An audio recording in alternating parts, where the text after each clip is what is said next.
علی کل غالب مطلوب کل طالب نقطۃ دائرۃ المطالب امام المشارق والمغارب اسد اللہ الغالب امیر المومنین علی ابن ابی طالب صلوات اللہم صلی علی محمد وآل محمد وعجل فرجہ. الصلاۃ والسلام علی صاحب دعوت النبویہ وصولۃ الحیدریہ والعصمۃ الفاطمیہ والحلم الحسنیہ والشجاعۃ الحسینیہ والعبادت السجادیہ والمآثر الباقریہ والآثار الجعفریہ والعلوم الکاظمیہ والحجج الرضویہ والجود التقویہ والنقاوۃ النقویہ والہیبۃ العسکریہ والغیبۃ للہ القائم بالحق صلوات. اللہم صلی علی محمد وآل محمد وعجل فرجہ. الصلاۃ والسلام علی آلہ الطیبین الطاہرین المعصومین المظلومین.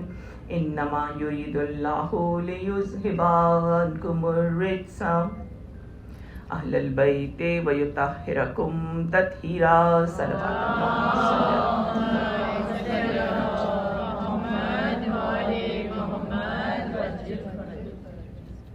آج محرم کی 5 تاریخ ہے اور جولائی کی پہلی تاریخ 2025 اور ہم اپنے مسلسل عشرہ جس کا عنوان ہے دا مسنگ لنک اس کی 5ویں مجلس میں آپ کے سامنے موجود ہیں.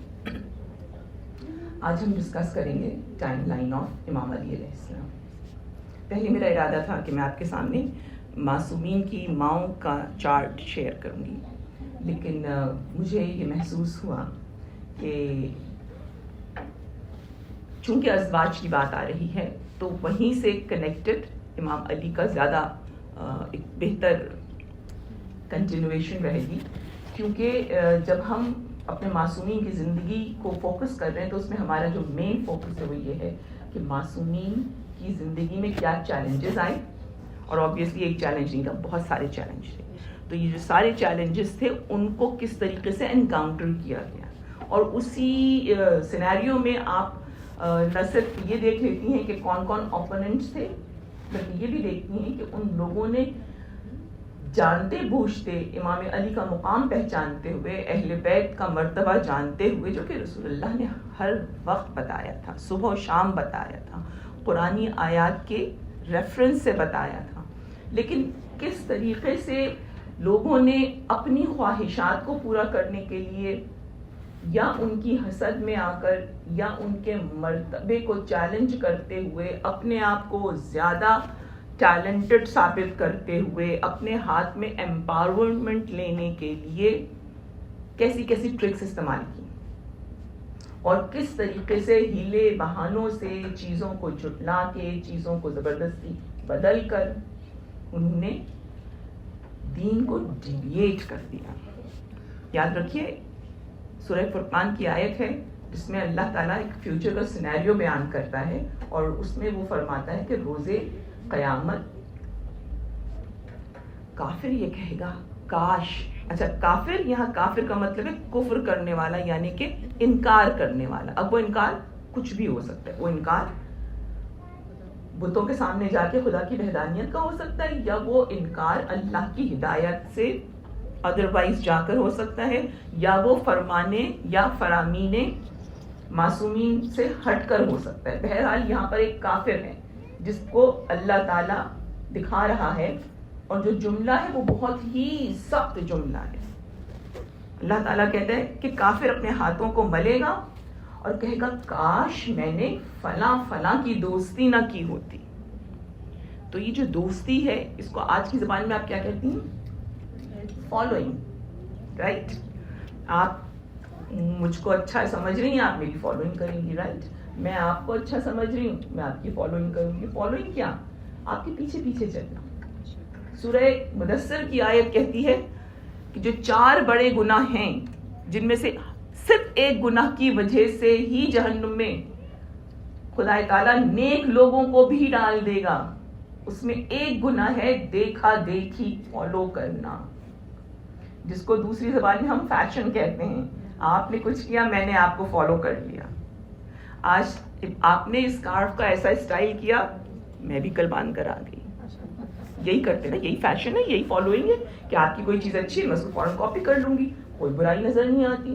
لیکن جب تک اس کے پیچھے حکمت نہ ہو، جب تک اس کے پیچھے معرفت نہ ہو، اور میری جو اصطلاحات اس عشرے میں آپ کی خدمت میں پیش کر رہی ہوں بار بار، جب تک مائنڈ فلنس نہ ہو کہ یہ کرنے جا رہی ہوں اس کے پیچھے کیا خدا کی اجازت ہے، اس کے پیچھے کیا معصومین کی سنت سپورٹ کر رہی ہے. اگر یہ 2 چیزیں مل جائیں تو بے شک آپ فالو کیجئے، لیکن اگر یہ 2 چیزیں نہیں ہیں تو اس کا اتباع نہ کیجئے. یہ جو کافر اپنے ہاتھوں کو مل کے کہے گا فلاں فلاں کی دوستی نہ کرتا، یہ پوری تاریخ انہی لوگوں سے بھری ہوئی ہے کہ ایک نے کھڑے ہو کر حق اہل بیت سے انکار کیا. کیوں؟ اہل بیت اپنے جیسے ہیں، میرے جیسے تو ہے وہ بھی، جیسے میں بشر ویسے وہ بھی بشر. یہ فلسفہ آج بھی مسلسل دیا جا رہا ہے، رسول ہمارے جیسے ہیں. لیکن پھر یہ کہنے والا یہ نہیں دیکھتا کہ وہ جو نور اللہ نے ان کو دیا ہے، وہ جو خوشبو اللہ نے ان کو دی ہے، وہ طہارت جو اللہ نے ان کو عطا کی ہے، اور وہ تقویٰ جو ان کے اندر نظر آ رہا ہے، وہ as a matter of fact اصل چیز ہے جو ہمیں خدا تک لے کے جا رہا ہے.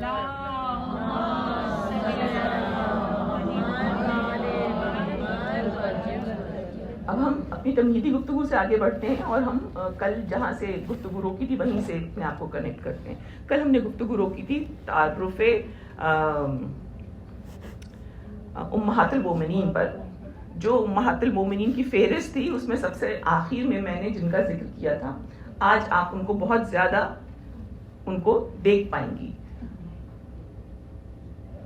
لیکن جو کنکلوژن مجھے دینا تھا اور میں کل نہیں دے پائی تھی، اس لیے کہ obviously by the end of the مجلس I am very nervous کہ میں نے ٹائم کچھ بڑھا لیا ہے، کچھ زیادہ کر لیا ہے. I forget. But when I was reflecting, I realized the most important sentence I could not say. And what was that sentence? کہ آپ نے 12 امہات المومنین کی فہرست دیکھی، آپ نے یہ دیکھا کون کتنے عرصے رہا رسول کے ساتھ، کون رسول کے کتنے عرصے بعد تک رہا، کون بہت کم سن تھا، کون بہت حسین تھا، کون عمر کا تھا، رائٹ، سب چیزیں دیکھی. لیکن سب سے امپورٹنٹ فیکٹ ہے وہ کیا ہے کہ جب رسول بالکل جوان تھے، حسن تمام تھا، تو جس کے ساتھ رہے، رسول کی کتنی لائف ہے، 25 سال کی عمر میں شادی ہوئی ہے، رائٹ، 63 ایئرس کی عمر میں ان کا انتقال ہو گیا. تو اس ٹوٹل سینیریو کو آپ دیکھ لیجئے کہ اس عمر میں 25 سال جس کے ساتھ بلا شرکت غیرے رہے، سادہ زبان میں جس ایک بیوی کے ساتھ پوری جوانی کے 25 سال گزار دیے، وہ کون ہے؟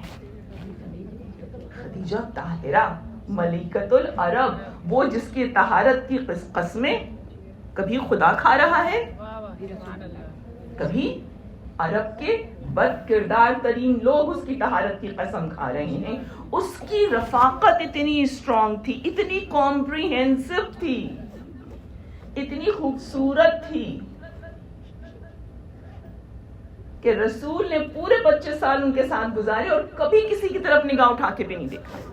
یہی کہا جاتا ہے نا رسول کو خاکم بدہن، جو میں نے کل آپ کو ٹائٹل بتایا تھا. اس میں ایکو بہت ہو رہی ہے، اس میں ایکو کم کر دیجیے. جو چیز میں نے آپ کو بتائی کہ بعد میں مسلمانوں نے کیا کیا، مسلمانوں نے نہیں بلکہ غیر مسلموں نے اور ہندوؤں نے کیا کیا لکھا، کسی نے رنگینہ رسول لکھ دی، کسی نے کچھ لکھ دیا، کسی نے کچھ لکھ دیا، وہ سب صرف اس ایک نقطے کو اگر سمجھ لیں کہ اگر رسول واقعتاً اس قدر شوقین تھا خاکم بدہن عورتوں کے، تو پھر یہ شوق تو جوانی میں ہونا چاہیے تھا. جبکہ ایک ایسی خاتون کے ساتھ تھے جو کہ 3 سال بڑی بھی تھی، رسول was 25, he was 28. لیکن رسول کی طہارت ثابت کرنے کے لیے یہ چیز کافی ہے کہ جب عین جوانی تھی تو 25 سال ایک خاتون کے ساتھ گزار دیے، اور ان کے جانے کے بعد بھی پورا 1 سال تک آپ تنہا رہے ہیں. عام الحزن میں آپ نے کوئی عقد نہیں کیا. اس 1 سال کے بعد آپ نے حضرت سودا بن زمعہ سے عقد کیا. تو یہاں پر ہمیں جو چیز سمجھ میں آتی ہے وہ 2 چیزیں سمجھ میں آتی ہیں. ایک تو جو ان کی پارٹنر تھیں, جو ان کی اسپاؤس تھیں, ان کی کوالٹیز اتنی کمپریہنسو تھیں کہ رسول کے لیے جو سب سے زیادہ ڈیفیکلٹ سال تھے وہ وحی کے آنے سے پہلے تھے. اس لیے کہ جس طرح سے آپ کا اضطراب بڑھ رہا تھا, جس طرح سے دنیا کے مصائب دیکھ کر آپ پریشان ہوتے تھے, جس طرح سے اس معاشرے میں جو ظلم ہو رہا تھا, جو ناانصافی ہو رہی تھی, اس پہ کئی کئی دن تنہائی میں رسول سوچتے رہتے تھے. غار حرا میں یہی تو کرتے تھے نا, کہ ہی یوزڈ ٹو پونڈر کہ یہ جو کچھ ہو رہا ہے اس کو کیسے کریکٹ کیا جا سکتا ہے. تو وہ بڑے تکلیف دہ سال تھے. اور اس کے بعد جب ایک دفعہ تبلیغ شروع ہو گئی تھی تو پھر تو بہت ہی چیلنجز تھے. پھر تو پتھر بھی تھے, کانٹے بھی تھے, لوگوں کے تانے بھی تھے, اور کہیں امید بھی نہیں تھی. اس وقت جس نے ساتھ دیا وہ سب پہ سپرسیڈ کر جاتی. اب اس کے بعد نہ رنگ کی بات رہتی ہے, نہ عمر کی بات رہتی ہے, نہ شکل و صورت کی بات رہتی ہے. بات کس بات کی رہتی ہے کہ معصوم کا ساتھ کس نے دیا, اور اتنی کمپریہنسولی دیا کہ رسول کو کبھی کسی اور کی ضرورت نہیں پڑی.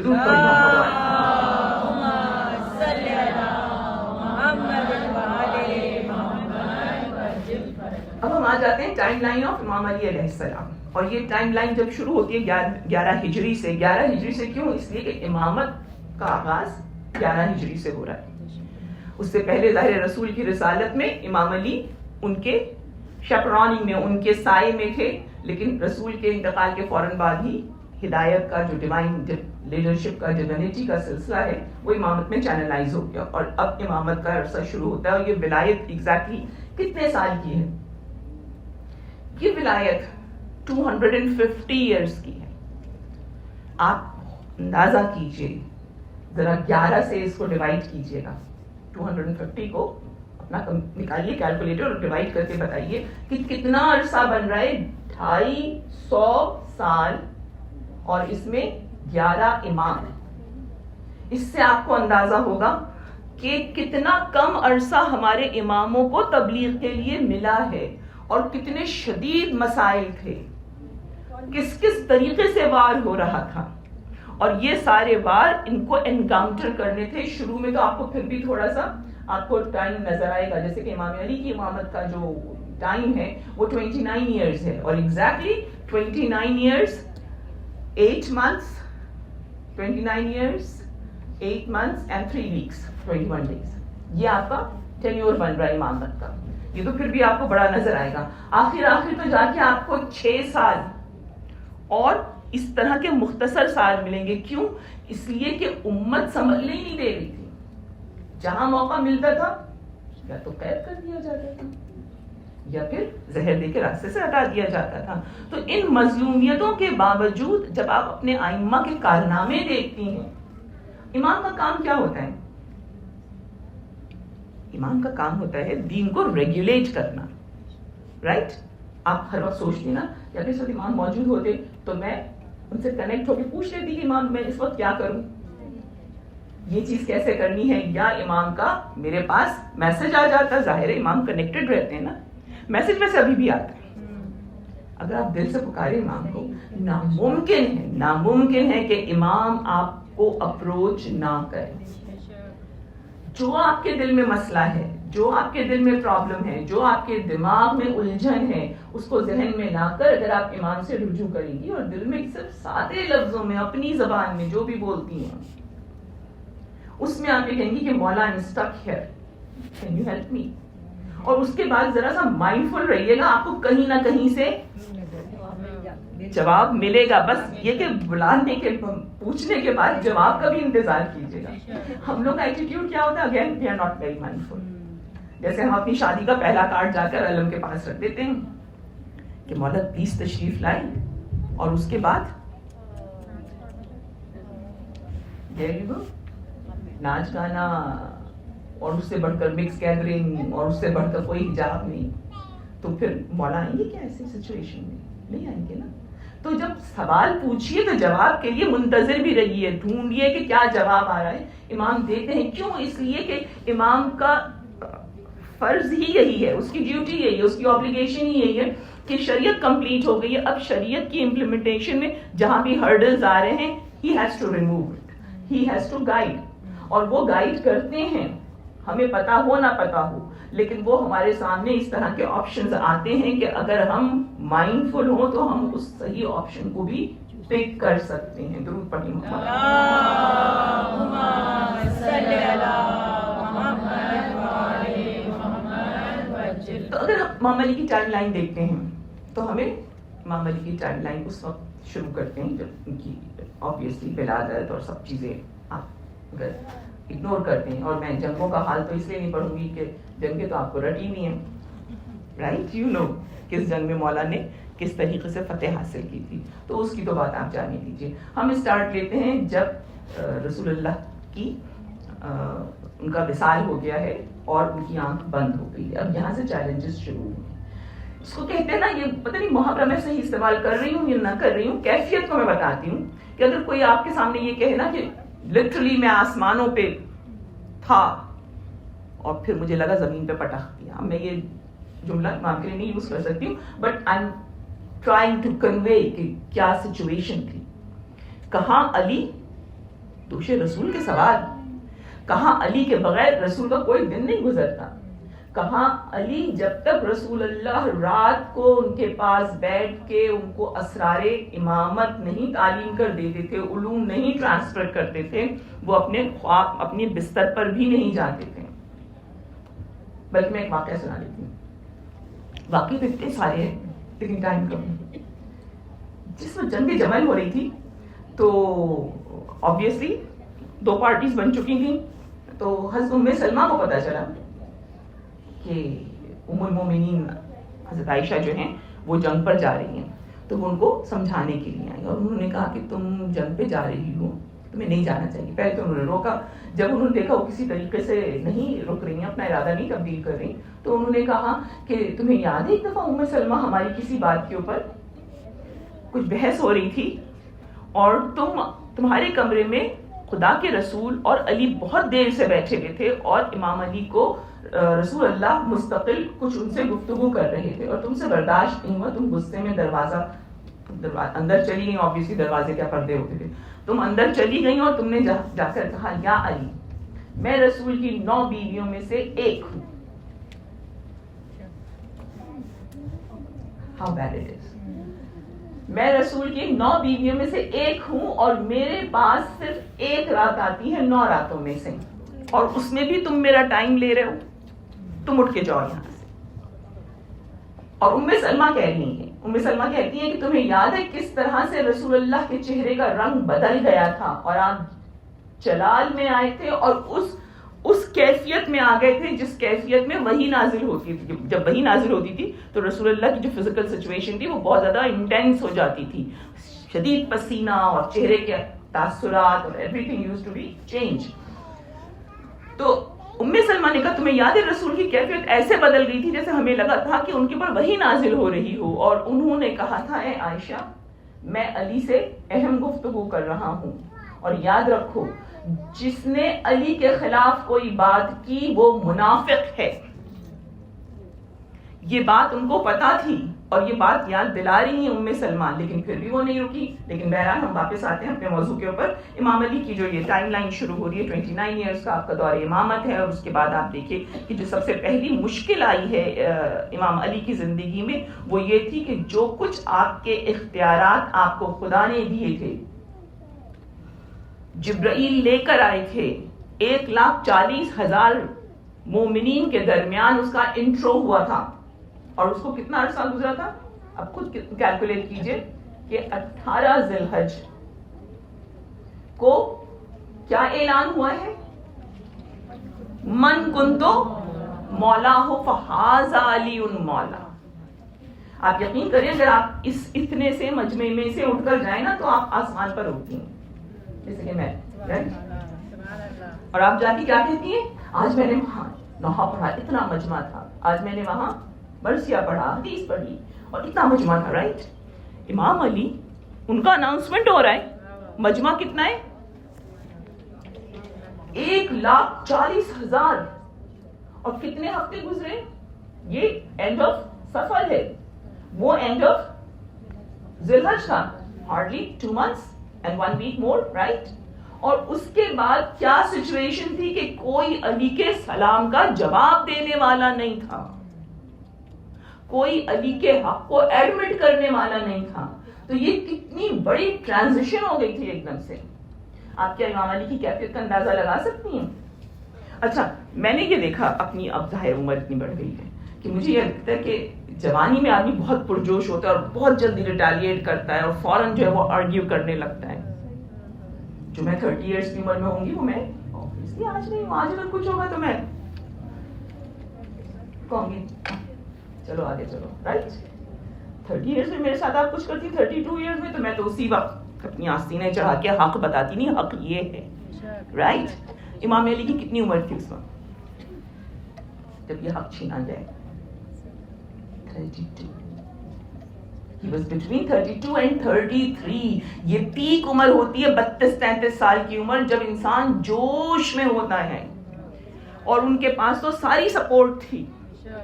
اچھا, مجھے یہ داستان نہیں بیان کرنی ہے, آپ لوگوں کو سب کو پتہ ہی ہے. میں پوائنٹس کیا لے کر آنا چاہتی ہوں, میں اب آپ کو یہاں پہ امام علی کا وہ ڈیفیکلٹ ترین چیلنج دکھانا چاہتی ہوں, اور اس کے ساتھ امام کی حکمت عملی بتانا چاہتی ہوں کہ جو آپ مستقل یہ سوال کرتے ہو کہ امام علی نے تلوار کیوں نہیں اٹھائی.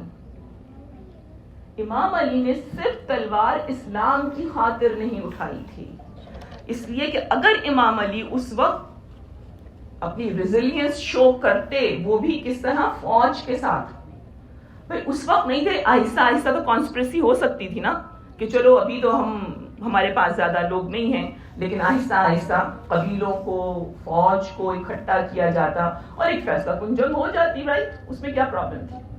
یہاں تو اسی طرح انڈر گراؤنڈ تحریکیں بنتی ہیں اور اس کے بعد ایک دم سے انقلاب آتا ہے. لیکن امام علی نے 25 سال خاموشی کے گزارے, 25 سال. He kept quiet. لیکن آپ امام علی کی پرسنالٹی دیکھیے کہ کوائٹ تھے. کیوں کوائٹ تھے پہلے یہ بتاتا ہوں, پھر بعد میں اسٹریٹجیز بتاؤں گی. کوائٹ کس لیے تھے؟ اس لیے کہ اسلام بالکل نومولود تھا, نیولی بورن, رائٹ. کتنا سال ہوئے تھے اسلام کو؟ 23 ایئرس. 23 ایئرس میں سے یہ 10 ایئرز آئے تھے مدینہ کے کہ جس میں ذرا اسلام نظر آنا شروع ہوا تھا. اس میں بھی پہلے 5-6 سال تو صرف جنگیں ہی ہوتی رہی ہیں, رائٹ. Are you following? کہ اس وقت امام علی کے لیے بہت آسان تھا, ایک دفعہ تلوار لے کے سامنے کھڑے ہوتے, کوئی ٹک نہیں سکتا تھا. لیکن امام علی نے یہ ڈیسائیڈ کیا کہ اگر میں نے اس وقت خانہ جنگی کی, اس وقت اگر میں نے آپس میں جنگ کی, تو اسلام کا پودا مرجھا جائے گا, لوگ مرتد ہو جائیں گے, لوگ چھوڑ دیں گے, اور لوگ یہ کہیں گے کہ چونکہ بنی ہاشم کو اپنے لیے حکومت چاہیے, اس وجہ سے خوریزی ہو رہی ہے. اور اس ایک اسلام کو بچانے کے لیے علی نے کتنی قربانیاں دی. درود پڑھیں محمد. اللہم صلی علی محمد وعلی محمد وجل. بہت ہی ادب کے ساتھ ایک ریکویسٹ کروں گی کہ اگر آپ لوگ, الحمدللہ ماشاءاللہ آپ لوگ سب نماز کے پابند ہیں, اگر آپ لوگ اپنی نماز یہاں آ کر پڑھیں تو میرے لیے بہت آسانی ہوگی, اس لیے کہ پھر مجلس میں آپ لوگ فوراً آ جائیں گے. جب آپ نماز پڑھ کے اپنے گھر سے آتی ہیں تو پھر ہماری گفتگو اس وقت تک آدھی ہو چکی ہوتی ہے. تو پلیز کوشش کیجیے, یہاں پہ ماشاءاللہ بڑا اچھا انتظام ہے کہ یہاں پر آ کر اگر آپ نماز پڑھیں گی تو موضوع کی کنٹینیوٹی میں مجھے بہت سہولت ہو جائے گی. درود پڑھ رہے ہیں.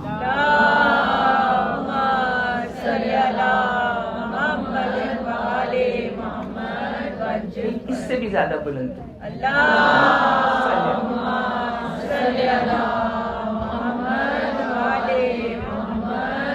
جب آپ ذکر علی ابن ابی طالب سن رہی ہیں تو پھر آپ کے اندر جوش بھی ہونا چاہیے, جذبہ بھی ہونا چاہیے, اور آپ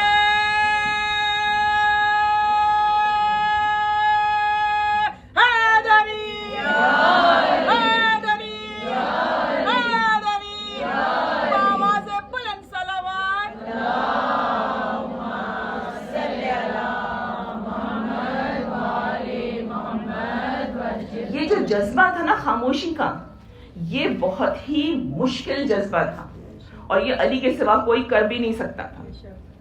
اچھا, اب ایسا کرنے میں پھر کیا ہونا چاہیے تھا؟ اگر میں کسی معاملے میں اپنے آپ کو خاموش کروں گی تو پھر میں توجہ دینا چھوڑ دوں گی، right?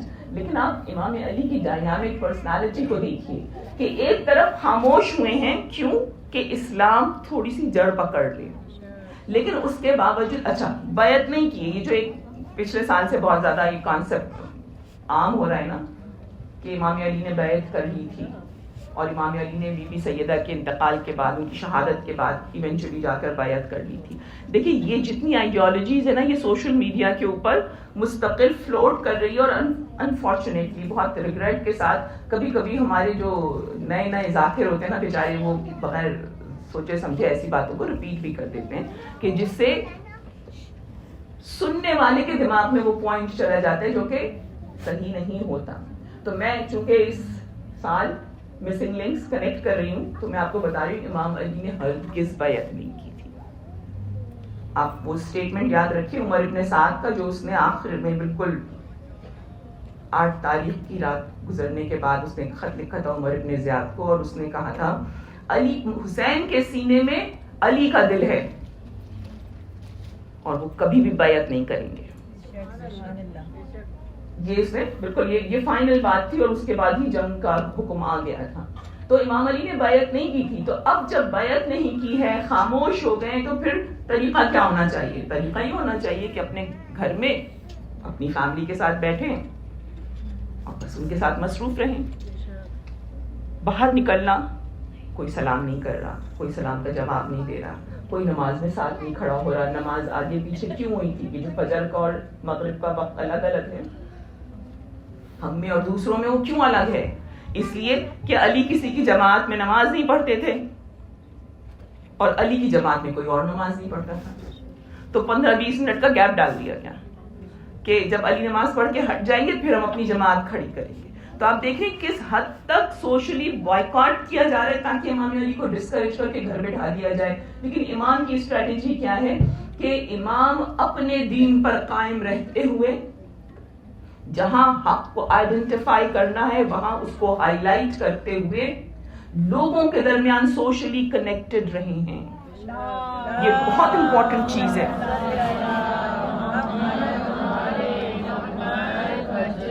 It was a very challenging situation جو امام علی نے یہ اپنا طریقہ کار اختیار کیا. یا تو آپ بالکل سرنڈر کر دیتے، یا تو آپ ان کی باتوں کو سننا شروع کر دیتے، یا آپ بالکل ان کے ساتھ ہاں میں ہاں ملانے لگتے. ہاں میں ہاں کہیں نہیں ملائیے. جہاں صحیح مشورہ دینا ہے جب کہا گیا تو وہ مشورہ بھی دیا ہے. جہاں انصاف کا خون ہوتے دیکھا پھر وہاں خود سے انٹرپٹ کر کے بتایا کہ نہیں تمہارا یہ فیصلہ صحیح نہیں ہے.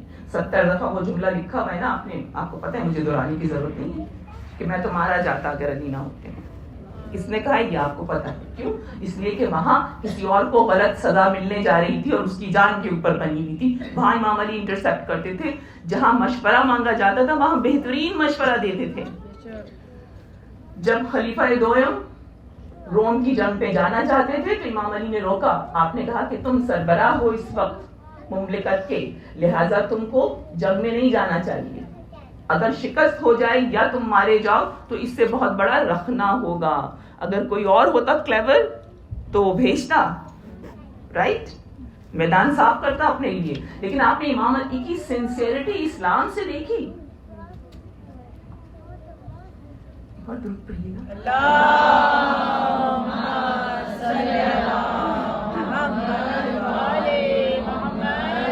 امام کی سنسیئرٹی آپ چیک کیجئے کہ امام نے ایسے وقت میں بھی اسلام کی کو ڈیمیج ہونے سے اس کی روٹس کو آپ بچاتے رہے، اور یہ آسان نہیں تھا. اچھا اب چلیے، امام علی نے بہت اپنے آپ کو کر لیا کہ میں لوگوں کے ساتھ کوآپریٹ بھی کر رہا ہوں. وقت کیسے گزارتے تھے؟ کیا کرتے تھے؟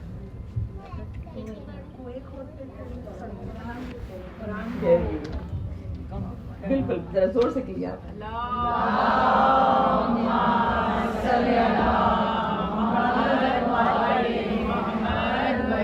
ایک ٹرمنالوجی ہوتی ہے، ٹیچرز تو بہت اچھی طرح اس ٹرمنالوجی کو جانتی ہیں. Become a useful citizen, right, کہ ایک بہترین اور فائدہ مند مفید شہری بنیے. امام علی set that example. حکومت سے اختلاف ہے, چیزوں سے اگری نہیں کر رہے ہیں, لیکن اس کے باوجود اور مظلوم ہے, اور ایسے مظلوم ہے کہ اس سے زیادہ تو مظلومیت آپ کو نظر ہی نہیں آئے گی, لیکن اس کے باوجود امام کنویں پر کنویں کھودتے رہے, امام باغات لگاتے رہے, اور یہ باغات لگاتے لگاتے امام نے اتنے سارے باغات لگائے. کیوں؟ نہریں کھود رہے تھے, نہریں کھود کھود کے اس بیرن زمین پہ پانی کی آبپاشی کا انتظام کرتے. درود پڑھیے.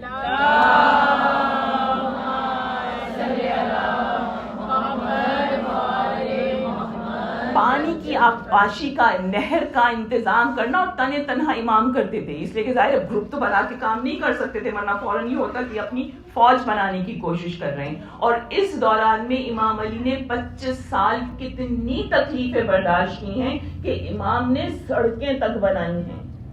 یہ کیا چیزیں ہیں؟ یہ تو گورنمنٹ کراتی ہے نا چیزیں, اور جب گورنمنٹ کراتی تو بڑے بڑے لیبرز کو کے گروپ کو ہائر کیا جاتا ہے. امام تنہا کر رہے ہیں. کیوں؟ اسلامی معاشرے کو اسٹیبلائز کرنے کے لیے, اسلامی معاشرے کو ایک فلاحی ریاست, ایک ویلفیئر اسٹیٹ بنانے کے لیے, تاکہ لوگ جڑے رہیں اسلام سے, تاکہ لوگوں کو فائدہ ہو. سڑکیں بنیں گی تو کیا ہوگا؟ تجارت بہتر ہوگی نا. جو کسان وہاں پہ کھجوریں اگا رہا ہے وہ لے کر کیسے آئے گا بیرن زمین پہ؟ سڑکیں بنیں گی تبھی تو وہ لے کر آئے گا نا. فائدہ کس کو ہوگا؟ ایک عام آدمی کو. کس کو پتا یہ سڑک کس نے بنائی ہے؟ لیکن علی جانتے تھے کہ میرے ان کاموں کے کرنے سے اسلامی ریاست مضبوط ہوگی, اور کس کو فائدہ پہنچے گا؟ عوام کو فائدہ پہنچے گا, ایک غریب آدمی کو فائدہ پہنچے گا, ایک مڈل کلاس کے, لوور مڈل کلاس کے فرد کو فائدہ پہنچے گا. کیوں؟ اس لیے کہ امام علی نے یہ کہہ دیا تھا کہ میں کسی صورت میں ظلم نہیں برداشت کروں گا. اگر کسی چونٹی کے منہ کا جو دانہ ہے وہ بھی کوئی چھین کے لے جائے گا تو میں وہ حق اس کا دلا کے چین سے بیٹھوں گا. امام علی کیا کہتے ہیں؟ امام علی کہتے ہیں کہ اگر کسی کے پاس اس کی ضرورت سے زیادہ چیزیں ہیں تو اس کا مطلب یہ ہے کہ یہ کسی اور کا حق اس کے پاس ایکسٹرا آ گیا ہے. آپ دیکھیں, اسی لیے چیزوں کو سائیکل کرنے کے لیے کہا جاتا ہے ضرورت سے زیادہ چیزیں کسی اور کو دے دو, اس کے کام آ جائے گی. تو عزیزوں, یہ جو سیوک سینس تھا, یہ جو رسپانسبلٹی تھی, it has eaten out all youth of امام علی علیہ السلام.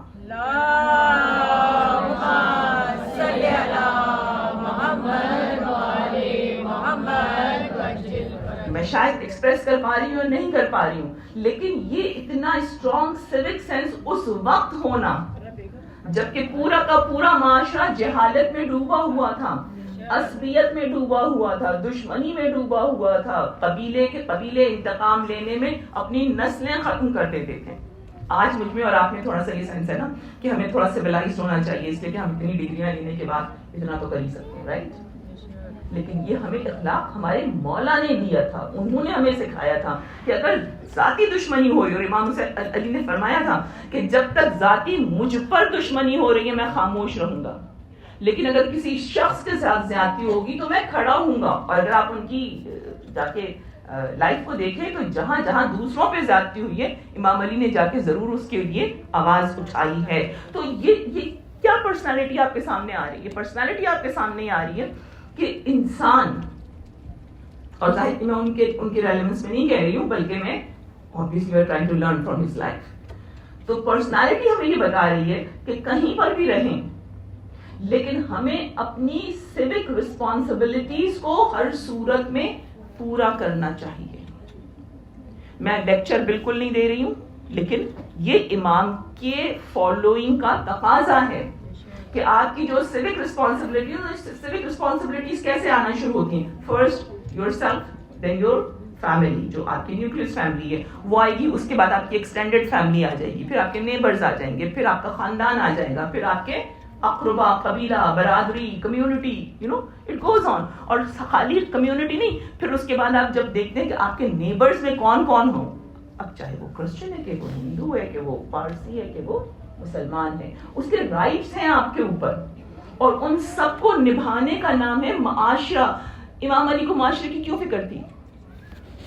امام علی کو معاشرے کی فکر اس لیے تھی کہ وہ یہ جانتے تھے اچھی طرح سے، ولی اللہ تھے، اللہ کے دین کے ذمہ دار تھے. ان کو معلوم تھا کہ اللہ نے جس وقت آدم کو خلق کرنا چاہا تھا تو اس نے کہا تھا میں اس بشر کو بنا رہا ہوں، اس آدم کو بنا رہا ہوں اس لیے کہ اس کے ذریعے میں اس زمین پر، اس پلانٹ ارتھ پر ایک ایسی سوسائٹی ڈیولپ کروں گا کہ جہاں انصاف ہوگا. تو اس انصاف کی بیس بنانے کے لیے اس سوسائٹی کو ایک فلاحی ریاست میں تبدیل کیا. آج بھی آپ کو ابیار علی مل جائیں گے، رائٹ؟ آج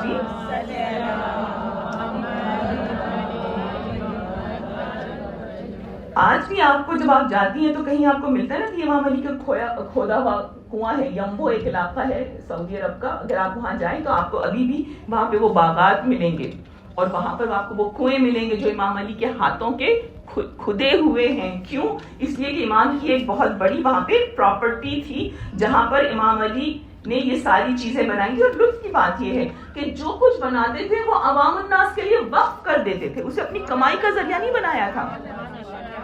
باغ بنائے تو باغ تو اس وقت کی بہت بڑی تجارت تھی نا، تو اس سے ارن کرتے نہیں. جو بنتا تھا پھر اس کو ٹرسٹ میں ڈال دیتے تھے تاکہ عام لوگوں کو فائدہ پہنچے، اور عام لوگوں کو پتہ بھی نہیں ہوتا تھا یہ کس کی پراپرٹی ہے. تو آپ اگر اہل بیت کی ایک اسٹریٹجی کو تھرو آؤٹ دیکھنا چاہیں پوری چہارہ معصومین میں، اسپیشلی آل دیز 12 امام، تو آپ کو یہ نظر آئے گا کہ انہوں نے سوشل ایسپیکٹ پہ بہت کام کیا ہے. ہر امام نے سوشل ایسپیکٹ پہ اتنا کام کیا ہے، انوائرمنٹلزم کو پروموٹ کیا ہے، انٹروڈیوس کیا ہے، اور انوائرمنٹ میں ہر اسٹیک ہولڈر کے حقوق کو بتایا ہے. امام حسن علیہ السلام ایک دفعہ دیکھ رہے تھے،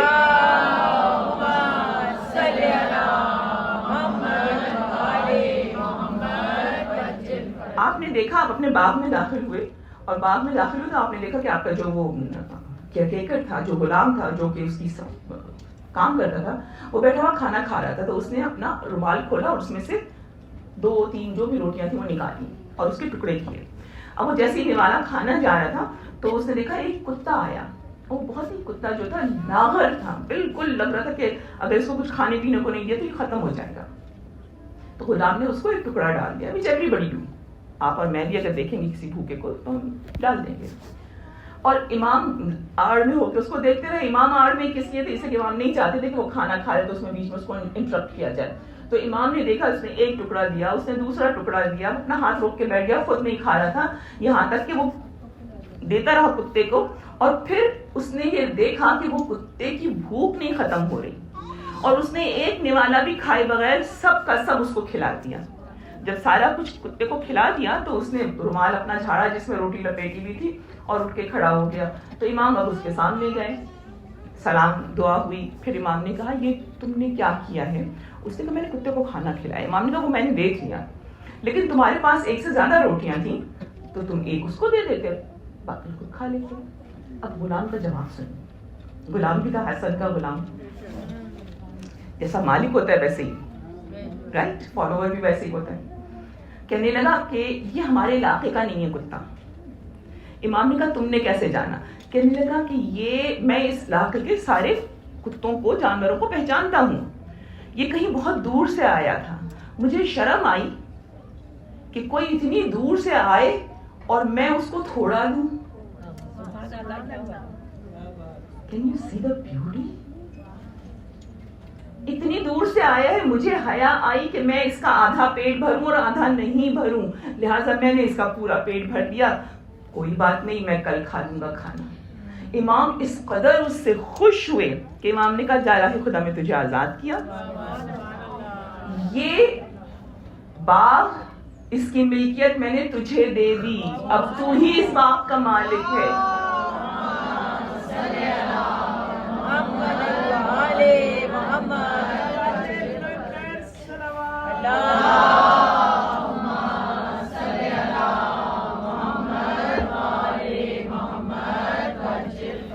یہ تربیت امام علی کے ہاتھوں کی تھی. تو آپ یہ اسٹریٹجیز کو، یہ بڑی بڑی سٹل سی اسٹریٹجیز ہیں، لیکن آپ مجھ سے اتفاق کریں گے کہ یہ اسٹریٹجیز ہیں to keep himself engaged with the society, with the common people, to benefit everyone around. Isolation میں نہیں رہنا ہے. یہاں پہ رہ رہی ہیں آپ، اجنبی معاشرہ ہے. اجنبی معاشرے میں آپ نے امام علی سے کیا اسٹریٹجی سیکھی اور آپ کو اب یہی رہنا ہے. یہی ہماری خبر بننی ہے، رائٹ؟ اب اتنی ہجرتیں کرنی ہے کہ آگے تو جانا نہیں ہے، ٹھیک ہے نا؟ کیا کرنا ہے؟ امام علی سے آپ نے کیا لیسن سیکھے؟ امام علی سے آپ نے پہلا لیسن یہ سیکھا کہ آپ سب سے پہلے اپنے دین کی معرفت حاصل کریں گی، آپ اپنے شریعت کے فریم ورک کو سمجھیں گی، آپ اپنے شریعت کے فریم ورک میں رہتے ہوئے جو اچھائی اس سوسائٹی کی اڈاپٹ کر سکتی ہیں اسے ضرور کریں گی، لیکن جو چیز out of framework of شریعہ ہے اس سے اپنے آپ کو بچا لیں گی، ٹھیک؟ لیکن جو آپ کے ارد گرد ڈیموگرافکس ہیں آپ ان سے کنیکٹڈ رہیں گی، ان سے جس طرح سے بھی آپ ایک اچھے طریقے سے مفید شہری بن کے بینیفٹس دے کر ان کو فائدہ پہنچا کے خود بے ضرر ہو کے ان کو سپورٹ کر سکتی ہیں وہ آپ کرتی رہیں گی، تاکہ آپ کے دین کو لوگ آپ کے ذریعے پہچانیں. اب یہ اتنے میں نے سارے پوائنٹس دیے تو ایسی تو سلوات سے کام نہیں.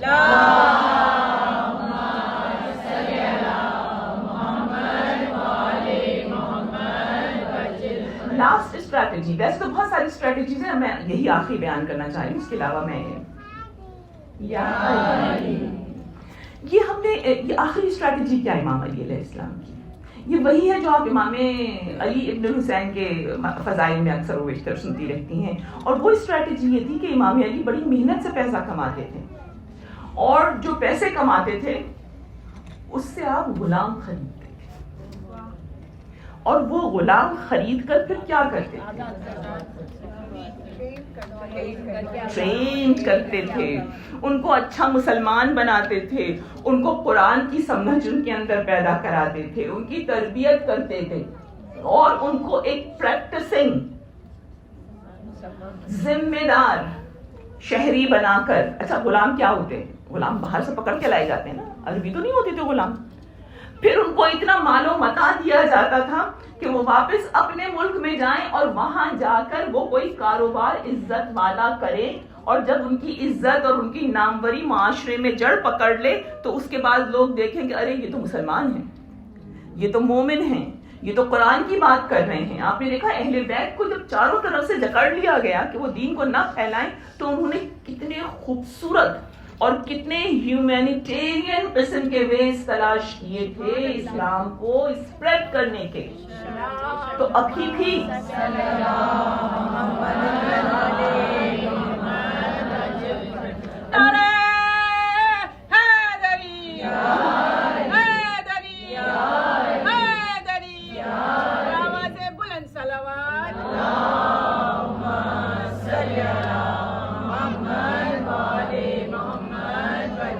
ہم نے کمیونٹی ڈیولپمنٹ پہ بات کر لی، ہم نے انوائرمنٹل ورک کے اوپر بات کر لی، ہم نے گارڈنز، فارمنگ، وقف پہ سب پہ بات کر لی ہے. اور اس میں سب سے زیادہ امام علی کس کا خیال کرتے تھے؟ ہم نے روڈز اینڈ انفراسٹرکچر پہ بھی بات کر لی، رائٹ؟ ہم نے لیبرز پہ بھی بات کر لی ہے. مجھے صرف یہ بتائیے یتیموں اور بیواؤں کی خبر کی. جس وقت شہادت کا وقت آیا ہے اور جو ڈاکٹر تھا آپ کا اس نے کہا کہ زہر پورے جسم میں پھیل گیا ہے، اب جتنا دودھ پی سکیں گے اتنا زہر کی شدت کم ہو جائے گی. تو آپ نے دیکھا تھا کہ لائن لگی ہوئی تھی ان یتیم بچوں کی جن کو روز علی جا کر نرچر کرتے تھے، سپورٹ کرتے تھے کہ وہ کس طرح اپنے کوزوں میں دودھ لیے قطار لگائے کھڑے تھے کہ ہمارا یہ دودھ استعمال کر لیں اور ہمارے مولا کو یہ دے دیں. تو یہ انسانیت کے ذریعے اس طرح سے آگے بڑھنا یہ آپ کو صرف آل محمد میں نظر آئے گا اور کہیں نظر نہیں ہے. ان کو دولت کی پرواہ نہیں تھی، ان کو اسٹیٹس کی پرواہ نہیں تھی، اس لیے کہ کتنا بھی اسٹیٹس چھین لیا گیا امامت تو نہیں چھینی گئی نا، ولایت تو نہیں چھینی گئی نا، رابطے تو نہیں ختم ہوئے.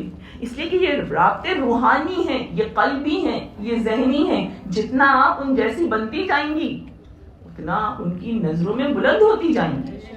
جتنا آپ تقویٰ میں بلند ہوں گی اتنا وہ آپ کو لیڈ کریں گے. امام المتقین ہے نا, تو امام المتقین متقین کے, پرہیزگاروں کے, احتیاط کرنے والوں کے, مائنڈ فل لوگوں کے ایمان ہو سکتے ہیں نا.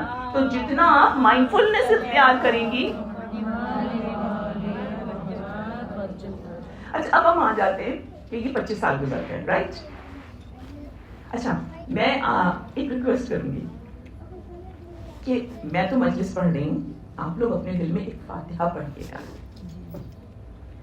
ان لوگوں کے لیے پڑھیے گا جنہوں نے یہ فرش عزا بچھانے میں ہمیشہ اپنی لائف میں اسٹرگل کی, ہمیشہ لائف میں اپنے عزاداری کرتے رہے. اور خصوصاً ان لوگوں کے لیے پڑھیے گا جنہوں نے بڑی عرق ریزی کے بعد یہ کتابیں لکھی جس سے ہمیں یہ بالکل ہینڈی انفارمیشن مل جاتی ہے. مجھے یاد ہے یہ جو میں آپ کے سامنے اتنا بیٹھ کے پڑھ رہی ہوں, میں نے ایک کتاب پڑھی تھی امام علی کی 25 سال, اور اس کتاب نے میری آنکھیں ایسی کھولی تھی کہ آپ یقین کیجئے مجھے سمجھ میں آیا تھا کہ اچھا اس طرح امام علی نے سرو کیا ہے امت کو. تو یہ ہمارے بزرگوں کی عرق ریزی ہے جو انہوں نے ہمارے لیے مواد اکٹھا کیا. آپ ان کے لیے سلوات پڑھیں اور فاتحہ پڑھیں.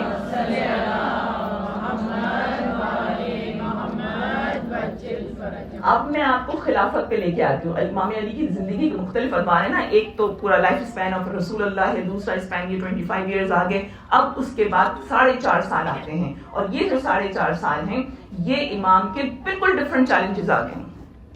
اور وہ کیسے چیلنجز تھے کہ امام کو حکومت لینے پہ مجبور کیا گیا. He was not ready to accept it. کیوں؟ اس لیے کہ اتنے حالات بگڑ چکے تھے اور اتنا سنت کو چینج کیا جا چکا تھا کہ اب اس سنت کو واپس پلٹانے میں بڑا مسئلہ ہوتا.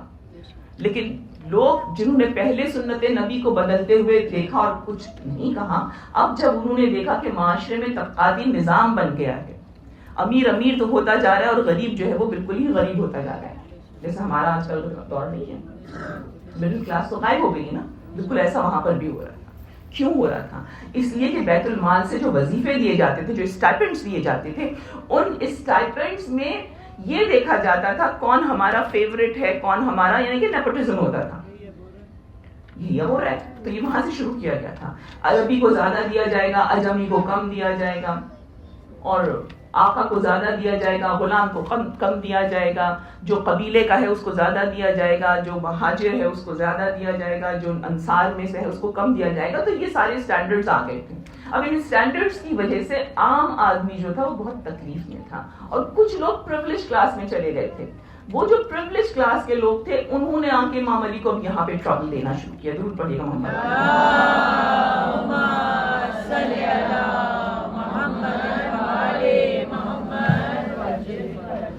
اور یہیں پہ رول شروع ہو جائے گا ان کا جن کا میں ذکر کرنا چاہ رہی ہوں, یعنی کہ رسول اللہ کی وائفس کا, جو ہم نے بیچ میں شروع میں روک دیا تھا نا, ہم اس کو وہاں کنٹینیو کریں گے.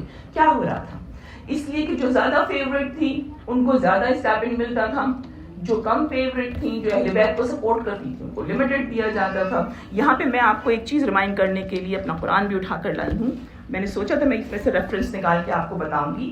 اگر آپ نے اس موضوع کو جو کہ ہمارے درمیان اس وقت چل رہا ہے اس کو اچھی طرح سمجھنا ہے, دیکھیں وہ آیت خود بخود کر کے میرے سامنے آ گئی جو میں نے بھی آپ کے سامنے پڑھی.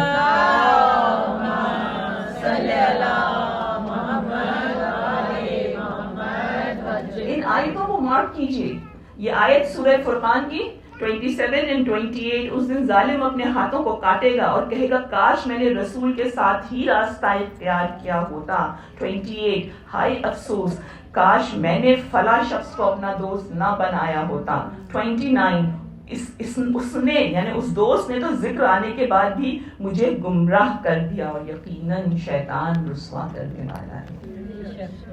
جو غدیر ہوا تھا یہ کیا تھا؟ یہ حکم قرآن تھا نا, یہ حکم رسول تھا. اس کو بدل دیا گیا صرف 2 مہینے کے اندر. اس کے بعد انجام کیا ہونے والا ہے ان آیتوں کو پڑھ کے دیکھ لیجیے گا. میں جس کی طرف آپ کا اشارہ کرنا چاہ رہی تھی وہ تھی سورہ احزاب. کل میں نے آپ سے ریکویسٹ کی تھی کہ سورہ احزاب کا ترجمہ پڑھیے.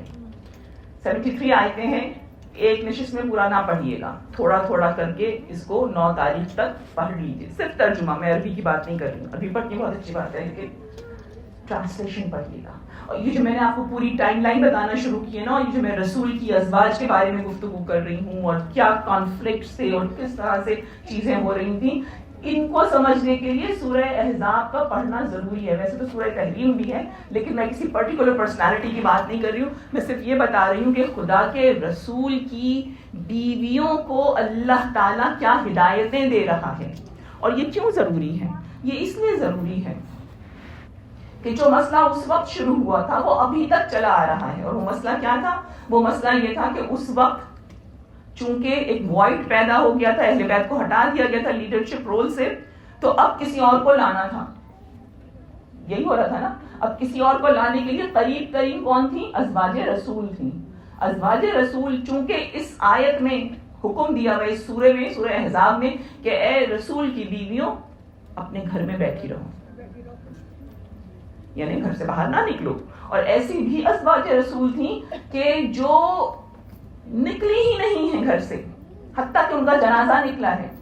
یہ جو سودا بنت زمعہ تھی, جو دوسری بیوی تھی امیڈیٹلی آفٹر حضرت خدیجہ, ان کی عمر بھی 55 سال تھی, اچھی عمر کی تھی نا. اور رسول کے شہادت کے بعد, وصال کے بعد تو پھر یہ 65 سال کی ہو گئی تھی. ان سے کسی نے کہا کہ آپ حج کرنے کیوں نہیں جاتی ہیں؟ کہا میں نے ایک واجب حج کر لیا رسول اللہ کے ساتھ, اب اللہ کا حکم ہے کہ میں گھر میں بیٹھوں. ایسے ہی جب رسول کے علی کے مقابلے میں جمل میں جایا جا رہا تھا تو ام سلمہ نے آ کے کہا تھا کہ دیکھو اللہ کے رسول نے یہ آیت ہمیں سنائی تھی اور کہا تھا کہ گھر میں بیٹھی رہو. اس حکم کے حساب سے ہمیں گھر میں رہنا چاہیے. ام سلمہ کربلا کیوں نہیں گئی تھیں؟ جا سکتی تھی نا, اس آیت کی وجہ سے نہیں گئی تھیں کہ ازواج رسول اپنے گھر میں بیٹھی رہو. اور اس کے علاوہ بھی بہت ساری ہدایتیں ہیں کہ اگر آپ ہدایتیں پڑھیے گی تو آپ کو اندازہ ہوگا کہ اللہ پہلے سے پیش بندی کر رہا تھا کہ اگر 25 سال بعد یہ سچویشن آئے تو تم میرا حکم کے مطابق گھر سے مت نکلنا. لیکن جب وہ ہدایت کے وائڈ کو فل کرنے کے لیے, اب کل کی مجلس ذہن میں لائیے, کل کی تمہیدی گفتگو کیا تھی کہ اللہ نے ہادی کے لیے پہلی شرط کیا رکھی ہے؟ عصمت, رائٹ, طہارت. سوائے ان 14 ہستیوں کے کوئی بھی صاحب عصمت نہیں ہے, لہذا وہ ہادی بن ہی نہیں سکتا. Do you get it? کل میں نے آپ سے کیا سوال پوچھا تھا کہ آپ کی ہر تقریب میں چاہے 2 لوگوں کی ہو چاہے وہ 4000 کی ہو, حدیث قصہ کیوں پڑھی جاتی ہے؟ Why not any other آیت؟ صرف آیت تطہیر کی وجہ سے. کیوں؟ اللہ gives us a reminder every time, جسے فالو کرنا ہے, جسے رول ماڈل بنانا ہے, جسے ہیرو قرار دینا ہے, جس کو اپنا رہنما بنانا ہے. ڈیوائن لیڈر وہی ہوگا جس کی عزت, جس کی عصمت کی قسم میں کھا رہا ہوں. Do you see that? The most important thing in the history of human course, مذہب کے معاملے میں صرف ایک چیز ہے, یہ انسان کا اور اللہ کا ایک ہی پھڈا ہے. کسی وقت بھی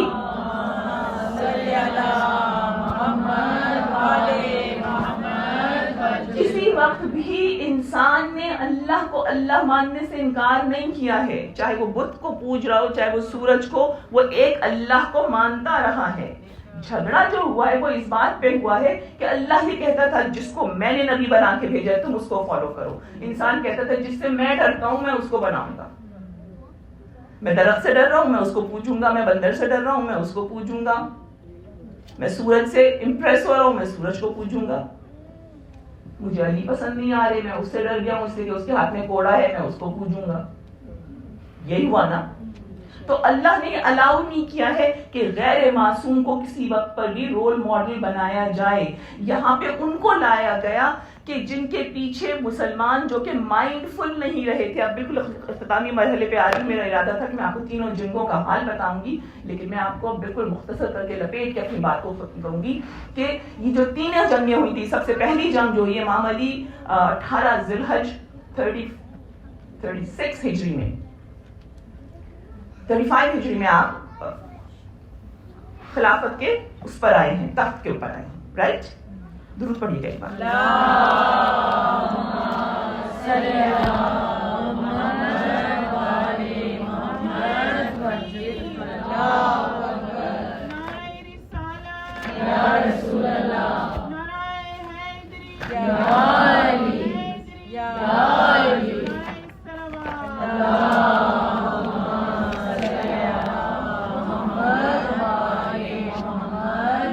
بالکل اینڈ آف 35 ہجری میں امام علی خلافت کی مسند پر آئے ہیں.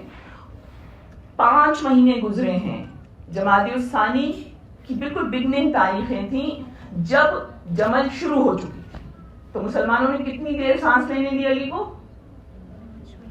4 مہینے. رائٹ, 4 مہینے, ہارڈلی 4 مہینے سانس لینے دی.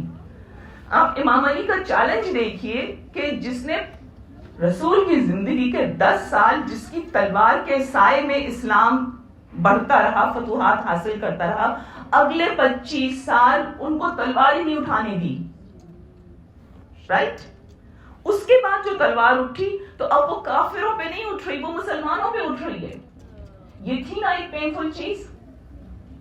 جو رحم کر رہا ہو جانوروں پر, غلاموں پر, اب وہ انہی کلمہ گویوں کے اوپر اس کو تلوار اٹھانی ہے. اور کیا تعداد تھی کلنگز کی. یہ جو پہلی جنگ جمل ہے اس کے اندر تقریباً 18,000 لوگ مخالفین کے مارے گئے تھے, 5,000 اپنے مارے گئے تھے. تو ٹوٹل مسلمان کتنے پر 18 اور 5 ملا دیجیے. رائٹ, معمولی بات ہے. یہ 23 لوگ نہیں تھے, یہ 23,000 تھے. امام کے لیے بڑی تکلیف دہ سچویشن تھی. اور جیسے ہی رجب میں ساری چیزیں سیٹل ڈاؤن ہوئی ہیں اور امام وہاں سے واپس آئے اور امام نے پھر کوفہ کو اپنا کیپٹل بنایا, اس سے پہلے ظاہر مدینہ کیپٹل تھا, اور آپ آئے ہیں اور اس کے چند مہینے کے اندر اندر صفین ہو گئی ہے. تو یہ جو جمل ہوئی تھی کس بات پر ہوئی تھی؟ جمل اس بات پر ہوئی تھی کہ جو یہ رسول کی زوجہ تھیں جو کہ خود اکلیم کرتی تھی کہ ان کو بہت زیادہ رسول توجہ دیتے تھے اور ان کی اہمیت ہے, یہ آ گئی تھی اہل بیت کے مقابل میں. رائٹ, یہ اہل بیت کے مقابل میں آئی تو انہوں نے پھر اسٹائپنڈ بھی زیادہ لینا شروع کیا. پہلے 2 خلفاء نے ان کو جو یہ مانگتی تھی اسٹائپنڈ وظیفہ وہ ملتا تھا. تیسرے خلیفہ کی توجہ صرف بنو امیہ پہ رہتی تھی, تو شی واز ناٹ امنگ بنو امیہ, تو انہوں نے پھر ان کا وظیفے میں اضافہ نہیں کیا. جب اضافہ نہیں کیا تو یہ مانگتے ہی پھر آخر میں یہ اتنی زچ ہو گئی, 13 سال حکومت کی تھی نا تیسرے خلیفہ نے, کہ انہوں نے آخر میں کہنا شروع کیا کہ ان کو ہٹا دو, ان کو قتل کر دو. اور ان کی جو شکل تھی ظاہر ضعیف ہو گئی تھی, وہ 80s, تو ان کی جو شکل تھی وہ کسی ایک یہودی ضعیف آدمی سے ملتی تھی, تو اس کا نام تھا ناصر. تو یہ انہوں نے کہا کہ ناصر کو قتل کرو, اور یہ کہہ کر یہ چلی گئی حج کر گئی. جب یہ حج سے واپس آئی بائی دا ٹائم, تو آ رہی تھی واپس, تو جو ان کے کزن تھے طلحہ, جن کے بارے میں وہ آیت نازل ہوئی تھی کہ ام المومنین, کہ اللہ نہیں چاہتا کہ ام المومنین سے کسی بھی رسول کی وائف سے بعد میں شادی کی جائے, یہ ان کے فرسٹ کزن تھے. اور ان کا کہنا تھا برملا محفلوں میں کہ رسول تو چلے جائیں گے, میں اس کے بعد شادی کر لوں گا. تو اس چیز کو روکنے کے لیے اللہ نے یہ آیت نازل کی تھی ام المومنین کی کہ تم نکاح نہیں کر سکتے ہو. انہوں نے سب سے پہلے حضرت علی کے ہاتھ پہ بیعت کی تھی, اور امام علی کی جو بہت ہی کلوز کزن تھے زبیر, مطلب کزن تو کلوز فرینڈ بھی تھے, پھوپھیزاد بھائی تھے ان کے, زبیر, انہوں نے بھی امام علی پہ بیعت کی. لیکن اب تک یہ زبیر کون ہے؟ یہ زبیر وہ ہے جب امام علی, جب بی بی سیدہ کے اوپر دروازہ گرایا جا رہا تھا نا, تو فقط ایک تلوار نکلی تھی نیام سے, وہ زبیر کی تھی. یہ اتنے کلوز, اتنے ڈائی ہارڈ امام علی کے ساتھ تھے. لیکن آپ دیکھیں دنیا کیسے دل پلٹتی ہے کہ انہوں نے امام علی کے ہاتھ پہ بیعت کی کہ مجھے گورنر بنائیں گے, امام نے نہیں بنایا. امام ٹوٹلی جو پائس لوگ تھے نا ان کو بنا رہے تھے. جب ان دونوں کو نہیں بنائے تو ود ان 3 مہینے کے اندر اندر یہ نکل گئے. یہ یہاں سے نکلے مدینہ سے, اور امام نے ان سے دوبارہ بیعت کی کہ تم بیعت نہ توڑنا. اور یہ جا کے وہاں بی بی عائشہ سے ملے, اور انہوں نے بی بی عائشہ سے کہا کہ اب تو علی بن گئے. اب جو خوش ہو رہی تھی تیسرے خلیفہ کے قتل ہو جانے پر, انہوں نے فوراً ہی اپنی موو چینج کی. انہوں نے کہا ہم بصرہ جائیں گے اور ہم علی کو تخت سے اتاریں گے. اسٹائپنڈ بڑھانے کی بات تھی. آپ نے دیکھا کتنے ہزار مسلمان تہتے ہو گئے. میں اب جنگ کا حال نہیں بتا سکتی ہوں, وقت بالکل نہیں ہے, لیکن وہاں امام علی کی جمعیت کمزور ہوئی, واپس آئے ہیں, دوسری جنگ تیار تھی, 1,20,000 کی فوج لے کے شام میں رقہ کے مقام پر معاویہ کھڑا ہوا تھا. معاویہ کو امام علی نے ڈسمس کیا, وہ ڈسمس نہیں ہوا, الٹا وہ اپنی فوج لے کر آ گیا. امام علی یہاں سے 90,000 لے کر گئے. 3 مہینے تک آمنا سامنا رہا, جنگ ہوتی رہی, چھوٹی موٹی جنگ ہوتی تھی, محرم میں رک گئی, سفر میں جنگ نہیں ہونی چاہیے, پھر بھی سفر میں شروع کر دی, اور اس جنگ میں 45,000 امام علی کے مارے گئے, شہید ہوئے, اور مور اور لیس اتنے ہی 25,000 معاویہ کے مارے گئے. پھر اس کے بعد لیلۃ الحریر آئی. لیلۃ الحریر آج صبح جنگ شروع ہوئی ہے, طلوع آفتاب کے وقت شام پہ رک جانی چاہیے, شام پہ نہیں رکی, سن سیٹ پہ نہیں روکی گئی, بلکہ پوری رات کنٹینیو رہی, اگلے دن شام تک, یعنی 2 دن 1 رات. لیلۃ الحریر, نائٹ آف ڈاؤٹس. جنگ ہوتی رہی, کتنے لوگ مرے ہیں ایک رات میں؟ 35,000. آپ دیکھیں مسلمان کس طرح گاجر مولی کی طرح کٹ رہے. کیوں؟ اس لیے کہ حق کو حق نہیں تسلیم کرنا. گفتگو ختم کرتے ہیں. آپ کو کیا سبق ملا؟ جس وقت امام کا ظہور کا وقت آئے گا, شدید جنگیں ہوں گی, آپس میں ہی خانہ جنگی ہو رہی ہوگی, بہت سارے کلٹس مسلمانوں کے ایک دوسرے سے الجھے ہوئے ہوں گے, اور ہر ایک کیا دعویٰ کر رہا ہوگا؟ میں حق پر ہوں, میں حق پر ہوں. آپ کو بالکل مائنڈ فلی اپنے ریلیجن کو سمجھنا ہے, اس کی حقانیت کو سمجھنا ہے. اسے کیسے سمجھیں گے ہم؟ اس کو ہم اس طرح سے سمجھیں گے کہ ہم قرآن بھی سمجھیں گے, ہم اہل بیت سے بھی جڑے رہیں گے, اور ہم اہل بیت سے ایسے نہیں جڑے رہیں گے کہ جیسے ہم ہیں, جیسی ہماری عقل ہے, جیسی ہماری سمجھ ہے.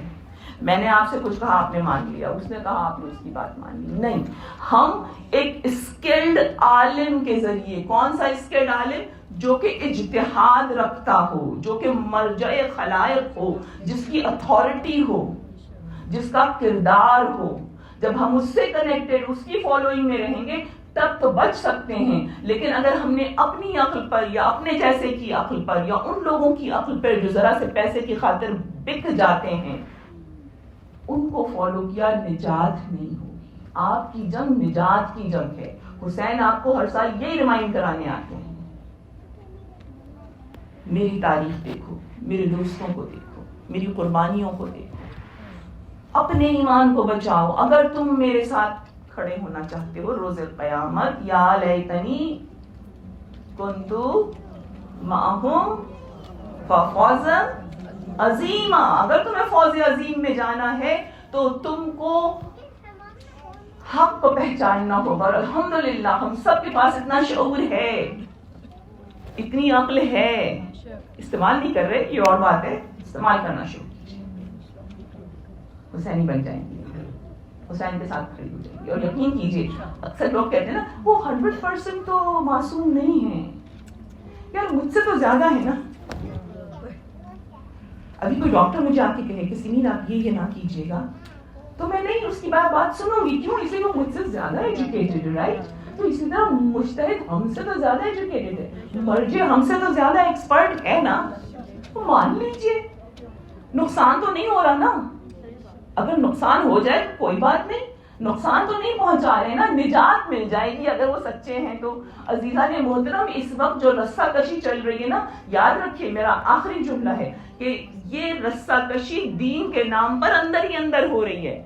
علی کے پورے 4.5 سال صرف خانہ جنگی میں گزرتے رہے تھے, اور مسلمان اتنے دیوانے ہو گئے تھے کہ اس اونٹ پر چونکہ کوئی بیٹھا ہوا تھا جو رسول سے اٹیچ تھا, تو اس کی مینگنیوں کو اٹھا کے لے کے جا رہے تھے. تو جب شیطان عقل پہ پردہ ڈالنا شروع کرتا ہے تو ایسے ہی عقل خبت ہو.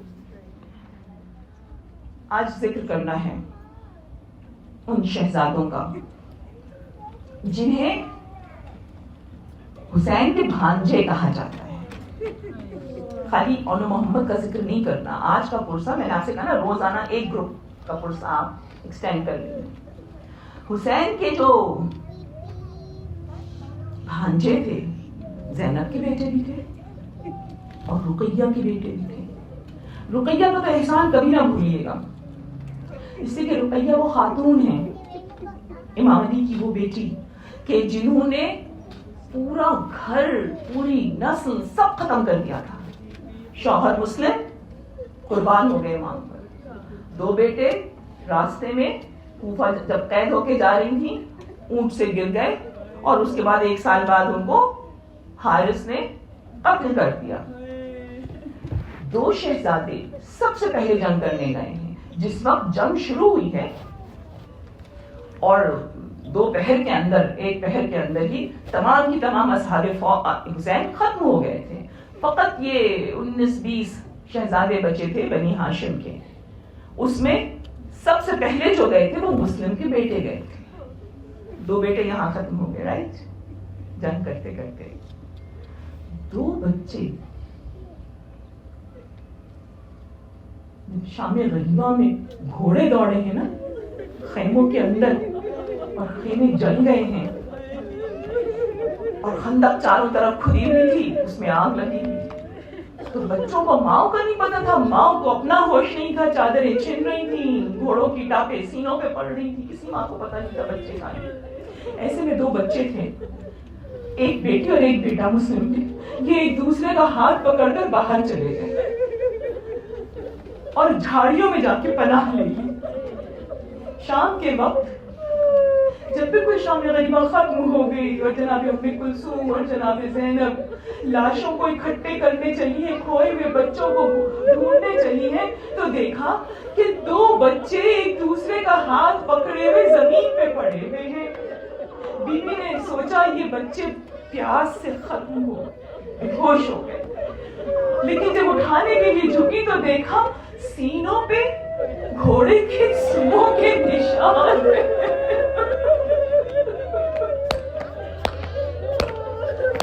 بچے ختم ہو چکے تھے.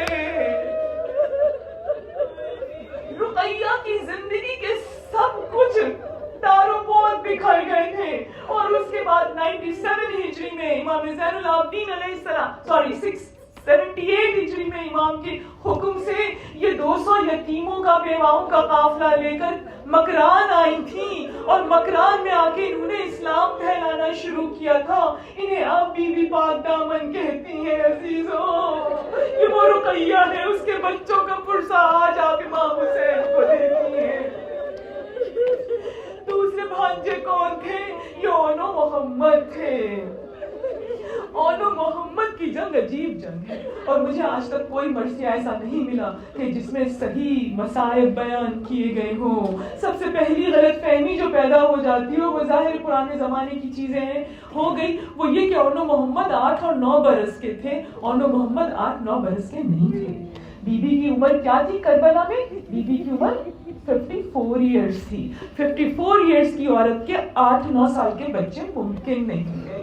اور میں پچھلے سال زیارتوں کے لیے گئی اور وہاں پہ مجھے کچھ عجیب سی روایتیں, کچھ ایسی روایتیں جو دل کو لگ رہی تھی سنی. انشاءاللہ اب آپ جب جائیے گا تو آپ بھی ان زیارتوں پہ جائیے گا. آپ کو کربلا میں داخلے سے پہلے کوئی 7 میل پہلے ایک بڑا سا روضہ بنتا ہوا نظر آئے گا جو حضرت اون کا روضہ کہلاتا ہے.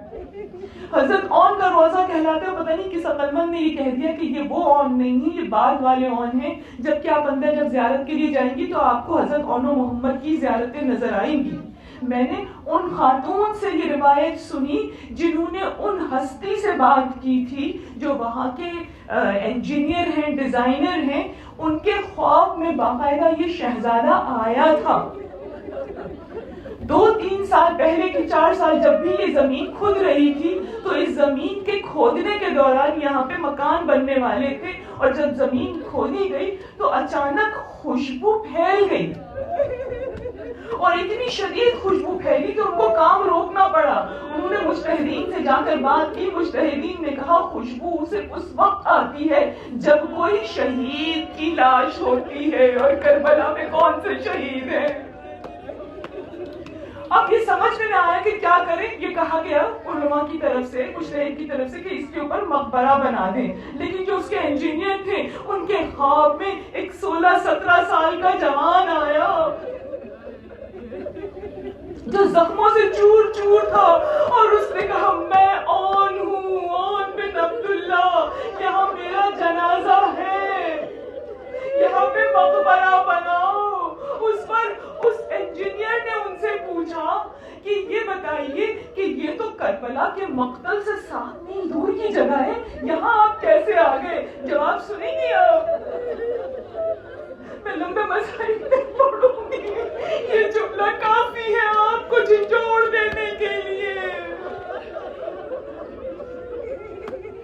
تھوڑی سی سچویشن پہلے بتا دوں آپ کو. سچویشن جو میں نے تاریخ میں پڑھی ہوئی ہے کہ یہ دونوں جوان جب لڑنے گئے تھے, 18 سال کے 19 سال کے جب یہ لڑنے گئے تھے, تو دونوں بھائیوں نے آپس میں یہ طے کیا تھا کہ ہم جائیں گے اور ہم پیاس سے زیادہ دیر تو جنگ کر نہیں سکتے, لہذا بجائے سپاہیوں سے جنگ کرنے کے ہم سیدھے عمر ابن سعد کے خیمے پہ حملہ کرتے ہیں اور اس کو قتل کر دیتے ہیں. وہ فساد کی جڑ ہے, وہ ختم ہو جائے گا تو یقیناً حسین بچ جائیں گے. یہ کہتے ہوئے انہوں نے اپنا گھوڑا پانی میں ڈالا. جب آپ سنتی ہیں مرثیہ, انو محمد کا پانی کا ذکر آتا ہے نا, پانی کا ذکر اس لیے آتا ہے کہ یہ شہزادے, اس لیے کہ وہ جو عمر ابن سعد تھا وہ نہر القمہ کے دوسری طرف خیمے کے نیچے بیٹھا ہوا تھا, وہ میدان جنگ میں نہیں آیا تھا. تو یہ گھوڑا دوڑاتے ہوئے وہاں گئے اور وہاں جا کر انہوں نے للکارا, کہا عمر ابن سعد تو سائے میں بیٹھا ہے, باہر نکل, ہم سے مقابلہ کر. حسین دیکھ پیاس میں دھوپ میں کھڑے ہوئے جنگ کر رہے ہیں, خود تو باہر آیا نہیں, فوج کو حملہ کروا دیا, فوج نے ان کو گھیرا. اب یہ خواب پہ واپس آتے ہیں. خواب میں یہ شہید کیا بتا رہے ہیں اس انجینئر کو, کہتے ہیں کہ میرا بھائی چونکہ خیمے پہ حملہ کر رہا تھا, میں نے سپاہیوں کو الجھانے کے لیے اپنے پیچھے لگا لیا اور میں جنگ کرتے کرتے اتنی دور آ گیا.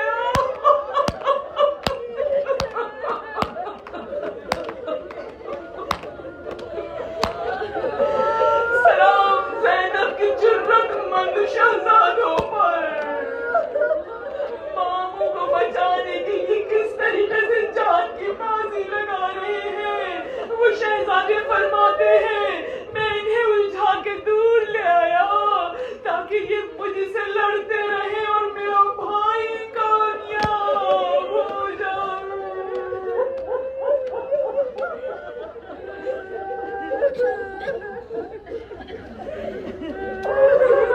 زینب آپ کو آپ کے بچوں کا امام حسین آپ کی بے بسی کو سلام, آپ کی بہنوں کی اولادوں کا پرسان. امام حسین آپ سے بس اتنی درخواست کرتے ہیں, مولا ہمیں ایمان کے درجے سے نیچے نہ جانے دیجیے. مولا کتنے بڑے بڑے لوگ آخری وقت میں پیچھے رہ گئے, مولا ہمیں ان کے نشان مولا اگر آپ کا خصوصی کرم نہ ہوا تو ہم امام زمانہ تک نہیں پہنچ سکیں گے. ہماری گناہ, ہماری دنیا داری ہمیں آگے نہیں بڑھنے دے گی. امام حسین یہ فرش واحد جگہ ہے جہاں گناہ بخشے جاتے ہیں. مولا میں آپ سے ہم سب کے گناہوں کی معافی طلب کروں. مولا ہمیں امام زمانہ تک پہنچا دیے گا, ہماری نسلوں کی حفاظت کرتے ہیں. ہمارے بچے دین سے بہت دور ہو گئے مولا, ان کو امام وقت کی معرفت دے کر مولا اپنا عزادار بنا. لعنت اللہ علی قوم الظالمین.